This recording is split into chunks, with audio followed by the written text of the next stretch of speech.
Rekan-rekan mahasiswa, selamat datang di perkuliahan pengantar ilmu dan teknologi kebumian. Nama saya Gabriela Alodia atau bisa dipanggil Bu Gebi. Saya adalah seorang dosen di Teknik Geodesi dan Geomatika Fakultas Ilmu dan Teknologi Kebumian. Dan hari ini saya akan membawakan materi terkait teknologi-teknologi dalam survei dan pemetaan. Ya, jadi kita sudah belajar segala sesuatu di darat, laut, dan udara. Sekarang bagaimana caranya kita mendapatkan informasi tersebut secara spasial gitu ya. Kita punya koordinatnya di mana, kita tahu tempatnya itu di mana, dan kita juga nantinya akan mengetahui hubungan antara satu paket data dengan paket data lain kira-kira seperti apa. Kira-kira seperti itu. Kita juga akan belajar banyak teknologi gitu ya, karena setiap teknologi itu menghasilkan data yang berbeda dan tentunya kualitasnya beda-beda juga gitu. Karena teknologi kan selalu berkembang. Kalau dulu teknologi mungkin lebih banyak yang analog, sekarang lebih banyak yang digital gitulah ya. Nah, hal-hal tersebut yang akan juga kalian pelajari di sini. Ya, jadi ini judulnya ya, teknologi survei dan pemetaan, khususnya ini adalah untuk pemantauan dinamika bumi gitu ya. Dinamika bumi ini juga akan ngefek ke contohnya gini, kalian kan pasti tahu gempa. Sebenarnya gempa sendiri itu adalah sesuatu yang normal, karena ya begitulah bumi kita gitu ya. Bumi kita kan nggak diam gitu ya, dia sangat-sangat dinamis. Tapi yang mencelakakan itu apa? Yang mencelakakan justru adalah bangunan-bangunan yang di sekitarnya gitu kan ya. Jadi kalau misalnya kita mau memantau dinamika bumi, bisa juga kita memantau katakan sebuah jembatan gitu ya. Oh jembatan tiba-tiba satu titik di jembatan itu kok turun. Bentar ada apa nih? Ini apakah memang konstruksinya yang rusak atau memang ada pergerakan tanah di situ? Jadi hal-hal seperti itu yang akan kalian pelajari. Jadi ini materi dari bapak-bapak yang kalian bisa lihat namanya ya. Jadi saya nggak ikut bikin materi ini. Jadi mudah-mudahan saya bisa membawakannya dengan baik tetap. Gitu. Mohon maaf kalau agak ribut karena saya rekaman di rumah saya itu ngadepnya langsung ke nggak jalan banget sih ya, jalan kompleks saya, cuman ya lumayan. Terus kalau misalnya ada pesawat terbang gitu ya, itu juga mohon maaf karena saya rumahnya itu benar-benar dekat banget sama lapangan udara. Nah, jadi geodesi lagi-lagi gitu ya. Ini mengingatkan sebenarnya geodesi itu ilmu apa? Geodesi itu adalah ilmu untuk membagi-bagi bumi dan membuatnya menjadi ada ukurannya gitu ya. Jadi the earth science measurement gitu. Jadi ilmu untuk mengukur bumi ini. Jadi bumi ini tidak sekedar kayak oh oke, this is a chunk of I don't know, stones, rocks, and water gitulah ya dalam satu tempat gitu. Tapi itu juga ada representasi matematisnya gitu. Kayak seperti kita itu kalau di Indonesia lintang berapa, bujur berapa gitu kan ya. Itu adalah informasi matematis yang kami sediakan di teknik geodesi dan geomatika. Lalu ada beberapa teknologi geodetik yang akan saya perkenalkan kepada kalian.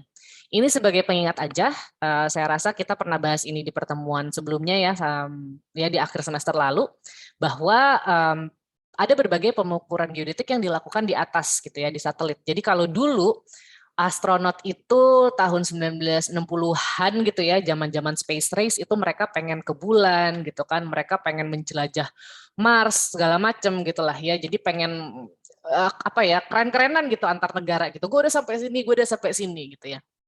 Tapi kalau sekarang ilmu-ilmu luar angkasa itu justru dipergunakan untuk melihat ke bumi kita sendiri gitu.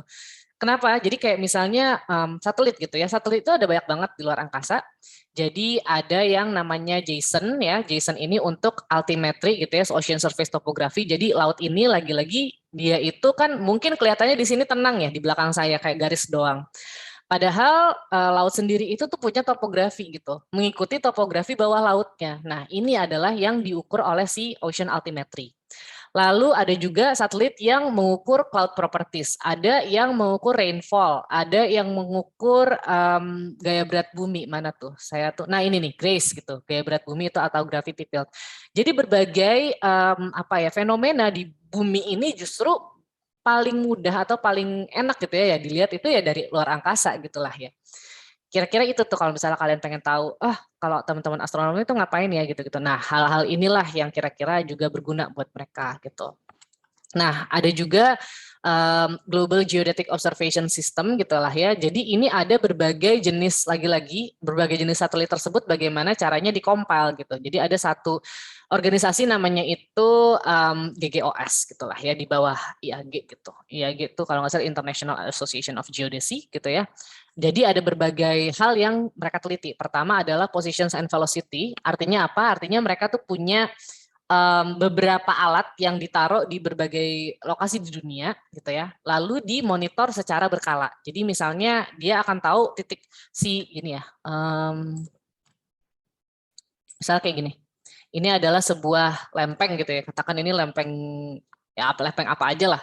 Dia kan ada alat beberapa titik di sini ya, ada beberapa titik di lempeng tersebut. Nah, ada alatnya itu statis diem gitu kan ya. Lalu kita lihat gitu kan, oh di survei gitu kan di tahun 2000 begini. Ternyata di tahun 2000 katakan 2005 gitu ya, ada perubahan gitu ya. Dia misalnya secara vertikal dia lebih turun gitu atau dia agak geser ke arah utara segala macam. Nah, dengan kita melakukan survei secara temporal, kita akan tahu, oh ternyata misalnya lempengnya itu agak bergerak ke arah sana gitu. Nah itulah cara kami mengukur. Jadi yang sebelah atas ini ada panah-panah gitu ya, itu didapatkan dari mana? Itu didapatkan dari titik-titik tersebut, itu diukur secara berkala gitu ya, berapa tahun, nanti kita akhirnya akan mengetahui velocity-nya berapa, kecepatannya berapa gitu ya, karena jarak apa ya, titik koordinat tersebut berbeda di tahun setelahnya, jadi kan kita bisa lihat gitu ya, ada pergeseran kira-kira katakan misalnya ke sini, nah nanti kita akan bisa rata-rata bahwa pergeseran itu berapa milimeter per tahun, contohnya seperti itu. Lalu ada juga perubahan muka laut gitulah ya, ada yang muka lautnya bertambah, ada yang muka lautnya berkurang gitu. Lalu water storage gitu kan ya, ketersediaan air berapa, humidity, geohazard, dan lain-lain. Jadi itu bisa kita lihat dari luar angkasa. Lalu ya ini cuma apa ya, animasi satelit aja sih sebenarnya ya, satelit apapun itu gitu ya. Jadi setiap satelit itu sih sebenarnya dia punya track gitu ya. Dia tuh apakah satelitnya muter, kalau muter tuh dia sampai berapa lama dan lain-lain sebagainya. Jadi saya pernah ngobrol sama salah satu temen ya yang agak-agak pegiat luar angkasa. Dia tuh pernah bilang sebenarnya di luar angkasa tuh lebih banyakan sampahnya sekarang. Soalnya orang tuh pasti mau bikin satelit ke atas tapi males mulangin ya karena kalau pulang juga kan jadi sampah. Jadi ya dibiarin aja di luar angkasa terbang-terbang di sana. Nah, jadi kita sekarang akan masuk ke teknologi geodetik. Saya rasa saya akan stop dulu rekamannya dan kita lanjut di sesi selanjutnya.